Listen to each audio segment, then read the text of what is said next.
Okay, so tuloy na tayo ha. Pumunta yung team na yan dito sa Singapore. Puro mga uto-uto lang ang pumunta.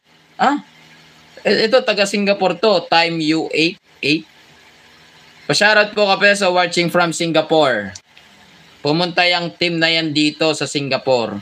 Puro mga uto-uto lang pumunta. Ay, hindi kasi ako nakapanood nun eh. Hindi naman po ako nanood niyan. Aywan ko kung marami bang sumalubong sa kanila or ano. Hindi ko alam. Marahil baka nasaksihan nyo po kay Time U88. Marami po bang pumunta? Dinumog po ba sila? Ang dati, yung pinakahuli ko napanood sa kanila, yung bago kami magkaroon ng issue. Diyan sa kabila. Yung galing sila ng Hong Kong yata yon. Yun. Yung galing sila ng Hong Kong, tapos pag uwi, puro issue na. Binato sa amin. Nandahal dun sa kapigsa. Yun yung tanda ko na maraming sumasalubong sa kanila. Halos nagkakagulo pa. 'Di ba? Yung parang naano yata nung pulis diyan sa Hong Kong, sa sobrang crowded, parang ganun yata yung nangyari. Kasi nga parang hindi maayos yung pagka-organize ng mga pinuntahan nila doon. Parang nagkakagulo yung mga tao. Kaya parang nasita yata sila ng mga pulis doon sa Hong Kong. Yun lang yung pagkakaalam ko pero sa ibang bansa hindi ko na napanood 'yan. Oh, nababalitaan pero hindi ko napapanood yung let's say pumunta ng Singapore. Hindi ko na sinubaybayan 'yan. Ano 'yan tawag dito? Kumbaga wala akong interes sa bagay na 'yon.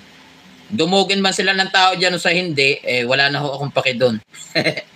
Pero gayon pa man, sabi nyo nga ano yung mga uto-uto lang daw ang pumunta. Mega Love Shout Kapisot, sabi ni Ernida Esmiler. Hello po. Mega Love Shout Kapisot, sabi ni Time U88. Kay Ate Roida, shoutout po Neil Dagozo, shoutout po. Konti lang, di katulad ng dati na talagang dinumog. Ay, ganun pala yun. Kakunti lang ang nagpunta. Kakunti yung mga nagpuntahan, ba't ganun? Ano yun, namasya lang sila, ganun. Kay Ma'am Piljap, shoutout po.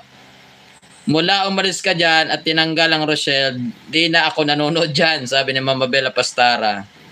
Good morning Kapeso, sabi ni Ma'am Joy Sells Lifestyle. Ma'am Mabela Pastara, shoutout ni Ma'am Piljap.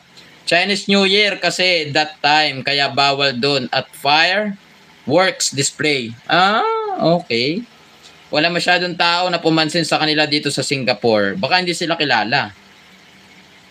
Wala na silang appeal. Ala, sabi ni Time 08. Wala na masyadong appeal. Time U88, mga uto-uto pala yung mga andoon. Kaya pala hindi sila happy. Wala pang pakimkim, umaasa sa lapad-lapad. Sabi ni Ma'am Lisa Salibay. Anak sa ere. Ayun ba yung sinasabi nila, nila Joel Salcedo? Ano ba yung tag doon? Yung sobre?